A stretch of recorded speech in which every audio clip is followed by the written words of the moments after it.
സ്വർഗത്തിലേക്ക് എത്തണമെങ്കിൽ ഒരേ ഒരു മാനദണ്ഡം കർത്താവ് പഠിപ്പിച്ചു.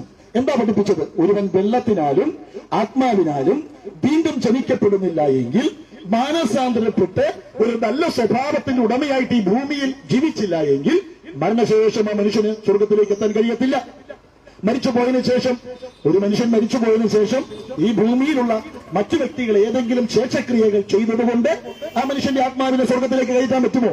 ആരെയും സ്വർഗത്തിലേക്ക് കയറ്റുവാനും സ്വർഗത്തിലേക്ക് ഇറക്കുവാനും ഒരു മനുഷ്യനും അധികാരമില്ല, ഒരു മനുഷ്യനും കഴിയത്തില്ല. അങ്ങനെയാണെങ്കിൽ ആ സ്വർഗത്തിലേക്ക് എത്തുവാൻ ഒരേ ഒരു വഴി മനുഷ്യന്റെ പ്രവൃത്തികൾ കൊണ്ടോ മനുഷ്യന്റെ പണങ്ങൾ കൊണ്ടോ മനുഷ്യന്റെ അധികാരങ്ങൾ കൊണ്ടോ ആർക്കും അവിടെ എത്താൻ കഴിയത്തില്ല. മതം മാറിയതുകൊണ്ടോ പേര് മാറിയതുകൊണ്ടോ നാട് മാറിയതുകൊണ്ടോ ആർക്കും അവിടെ എത്താൻ കഴിയത്തില്ല. എത്തണമെങ്കിൽ ഒരേ വഴി കർത്താവ് പറഞ്ഞു, ഞാൻ എന്റെ പിതാവിന്റെ ഭവനത്തിൽ അനേക വാസസ്ഥലങ്ങൾ ഒരുക്കുന്നു, ഞാൻ പോയി നിങ്ങൾക്കായി സ്ഥലം ഒരുക്കിയാൽ ഞാൻ ഇരിക്കുന്നിടത്ത് നിങ്ങളും വരേണ്ടതിന് ഞാൻ പിന്നെയും മടങ്ങി വന്ന് നിങ്ങളെ എന്റെ അടുക്കൽ ചേർത്തും. അപ്പൊ ആർക്കും നേരിട്ട് പോകാൻ കഴിയാത്തത് കൊണ്ട് ദൈവം പറഞ്ഞു, ഞാൻ മടങ്ങി വന്ന് നിങ്ങളെ എന്റെ അടുക്കൽ ചേർത്തുവാനിടയായി തീരും. ഒരു ചോദ്യം ചോദിച്ച് ഞാൻ അവസാനിപ്പിക്കട്ടെ.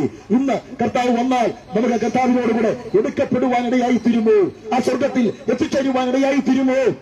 ഒരു നിമിഷം നിങ്ങൾ ആ നിൽക്കുന്ന നിൽപ്പിൽ ഒന്ന് വിചിന്തനം ചെയ്യാമോ? ഒരു നിമിഷം ഒന്ന് ശോധന ചെയ്യാമോ? അതെ, നമ്മുടെ ജീവിതത്തിൽ ദൈവത്തിൽ നമ്മളെ അകറ്റിക്കളയുന്നത് നമ്മുടെ പാപമാണ്. അത് നമ്മുടെ അകൃത്യങ്ങളാണ്, അനുസരണക്കേടാണ് ദൈവത്തിൽ നമ്മളെ അകറ്റിക്കളയുന്നത്. ആ ദൈവം നമ്മുടെ അകൃത്യങ്ങളെ ക്ഷമിക്കുവാൻ, നമ്മുടെ പാപത്തിന് പരിഹാരമായി തീരുവാൻ ദൈവത്തിന് നമ്മളോട് പ്രസാദം തോന്നി. യേശുവേ, ഞാനൊരു പാപിയായ മനുഷ്യൻ, എന്റെ പാപത്തിന് പരിഹാരത്തിന് വേണ്ടി അങ്ങ് കാൽവരിയിൽ യാഗമായി എന്ന് ഞാൻ വിശ്വസിക്കുന്നു. പാപം എനിക്ക് വേണ്ട, ഒരു നല്ല സ്വഭാവത്തിനുടമയായിട്ട് ജീവിക്കുവാൻ ഞാൻ ആഗ്രഹിക്കുന്നു എന്ന് ആര് പ്രാർത്ഥിക്കുന്നുവോ അവരെ കർത്താവ് സഹായിക്കും. അതുകൊണ്ട് അപ്പോസ്തലപ്രവൃത്തിയുടെ പുസ്തകം എന്ന് പറയുന്ന ഒരു പുസ്തകം വിശുദ്ധ ബൈബിളിലുണ്ട്.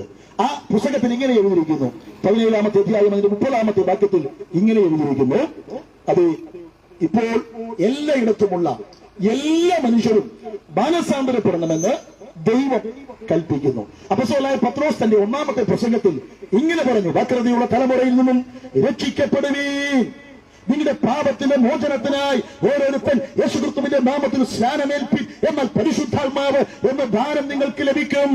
അപ്പോൾ മാനസാന്തരപ്പെടുന്ന ഒരു മനുഷ്യന്റെ പേര് ആ ജീവന്റെ പുസ്തകത്തിൽ എഴുതപ്പെടുന്നു. ആ പുസ്തകത്തിൽ പേരുള്ളവർ അത് നിത്യമായ സ്വർഗത്തിൽ വസിക്കുന്നു, പേരില്ലാത്തവർ നിത്യമായ തീപ്പൊയ്കയാകുന്ന നരകത്തിൽ ശിക്ഷ അനുഭവിക്കുന്നു. ആ പേരെഴുതണമെങ്കിൽ ഒരേ ഒരു വഴിയേ ഉള്ളൂ, മാനസാന്തരപ്പെടുക, പാപത്തെ ഏറ്റുപറയുക, ഒരു ദൈവവൈദ്യരായിട്ട് ജീവിക്കുക, ഒരു നല്ല സ്വഭാവത്തിന് ഉടമയായിട്ട് ജീവിക്കുക. യേശു പഠിപ്പിച്ചതുപോലെ കൊല ചെയ്യരുത്, വ്യഭിചാരം ചെയ്യരുത്, മോഷ്ടിക്കരുത്, പിടിച്ചു ഭരിക്കരുത്, അന്യന്റെ ഭാര്യ അപഹരിക്കരുത്, അന്യന്റെ വസ്തുക്കളെ അപഹരിക്കരുത്, നിന്നെ പോലെ തന്നെ നിന്റെ കൂട്ടുകാരനെ സ്നേഹിക്കുക, നിന്നെ പോലെ തന്നെ നിന്റെ അയൽവാസികളെ സ്നേഹിക്കുക. തമ്മിൽ തമ്മിൽ സ്നേഹമുള്ളവരായി സൽസ്വഭാവികളായിട്ട് ജീവിക്കുവാൻ നമുക്ക് കഴിയുന്നു എങ്കിൽ നിശ്ചയമായിട്ടും ആ ദൈവത്തിൽ നിന്നും പ്രതിഫലം നമുക്ക് ലഭിക്കും. അങ്ങനെ ആഗ്രഹിക്കുന്ന ആരെങ്കിലും ഈ കുടുംബാംഗങ്ങളുണ്ടോ? ഉണ്ടെങ്കിൽ നിങ്ങൾക്ക് വേണ്ടിയാണ് ഞാൻ ഇവിടെ നിന്ന് പ്രസംഗിച്ചത്. അങ്ങനെ ആഗ്രഹിക്കുന്ന ആരെങ്കിലും ഉണ്ടെങ്കിൽ ഒരു വാക്ക് നിങ്ങൾ നിൽക്കുന്ന നിൽപ്പിൽ, ഇരിക്കുന്ന ഇരിപ്പിൽ ദൈവത്തോട് നിന്ന് പറയാമോ? അതെ, നിങ്ങൾ മതം മാറിയതുകൊണ്ടോ പേര് മാറിയതുകൊണ്ടോ നാട് മാറിയതുകൊണ്ടോ അല്ല, നിങ്ങളുടെ മനസ്സിലാണ് മാറ്റം വരേണ്ടത്, നിങ്ങളുടെ സ്വഭാവത്തിനാണ് മാറ്റം വരേണ്ടത്, നിങ്ങളുടെ ഹൃദയത്തിലാണ് മാറ്റം വരേണ്ടത്. ആയിരിക്കുന്ന ഇരിപ്പിനുകൊണ്ട് ഒരു വാക്ക് ദൈവത്തോട് പ്രാർത്ഥിക്കാമോ? കർത്താവേ, എന്റെ പാപം ഞാൻ അറിയുന്നു, എന്റെ പാപം എന്നോട് ക്ഷമിക്കണമേ. കർത്താവേ, ലോക സംഭവങ്ങളൊക്കെ വിളിച്ചു പറയുന്നത് എനിക്ക് വേണ്ടിയുള്ള മുന്നറിയിപ്പാണ്, ഞാൻ ഒരുങ്ങുവാൻ വേണ്ടിയാണെന്ന് ഞാൻ മനസ്സിലാക്കുന്നു. എന്റെ പാപം എന്നോട് ക്ഷമിക്കണമേ. കാൽവരിയിൽ അങ്ങ് ചൊരിഞ്ഞ രക്തത്താൽ എന്നെ ഒന്ന് കഴുകണമേ. ലോകത്തിൽ ഇനി എന്തു സംഭവിച്ചാലും ദൈവമക്കൾക്ക് വേണ്ടി അങ്ങ് ഒരുക്കുന്ന ആ സ്വർഗീയമായ പുത്തൻ യെരൂശലേം എന്ന ആ സ്വർഗീയ ഭവനത്തിൽ എത്തിച്ചേരുവാൻ എന്നെ സഹായിക്കണമേ. അങ്ങയുടെ കരങ്ങളിൽ എന്നെ സമർപ്പിക്കുന്നു. കർത്താവ്, അങ്ങേ ഞാൻ രക്ഷിതാവും കർത്താവും ദൈവമായി സ്വീകരിക്കുന്നു. എന്റെ പാപം ഞാൻ ഉപേക്ഷിക്കുന്നു, അങ്ങനെ ഹൃദയത്തിൽ കടന്നു വരണമേ എന്ന് ആര് പ്രാർത്ഥിച്ചാലും ആ പ്രാർത്ഥിക്കുന്നവരെ കർത്താവ് സ്നേഹിക്കുന്നു. നിങ്ങൾ രോഗത്തിലാണോ, അസമാധാനത്തിലാണോ, നിരാശയിലാണോ, ആത്മഹത്യ ചിന്തയിലാണോ, സാമ്പത്തിക പ്രശ്നത്തിലാണോ, ശാരീരിക രോഗത്തിലാണോ, കുടുംബ പ്രതിസന്ധികളിലാണോ, നിങ്ങളുടെ സകല പ്രതിസന്ധികൾക്കും സകല പ്രശ്നങ്ങൾക്കും സകല രോഗങ്ങൾക്കും സകല ചോദ്യങ്ങൾക്കും ഉത്തരം ക്രിസ്തുവിന്റെ കാൽവരി യാഗത്തിലൂടെ അവയെ ലഭിക്കുവാനിടയായി തീർന്നു. അതുകൊണ്ട് ഒരു വാക്ക് നിങ്ങൾ അവിടെ നിന്ന് പ്രാർത്ഥിക്കൂ. നിങ്ങൾക്ക് ഇതിനെക്കുറിച്ച് കൂടുതൽ അറിയണമെങ്കിൽ ഞങ്ങളുടെ സഹോദരങ്ങൾ തന്ന ആ ലഘുലേഖകളിൽ ഞങ്ങളുടെ ടെലിഫോൺ നമ്പറുണ്ട്, അഡ്രസ് ഉണ്ട്. നിങ്ങൾ അതിൽ ബന്ധപ്പെടുക.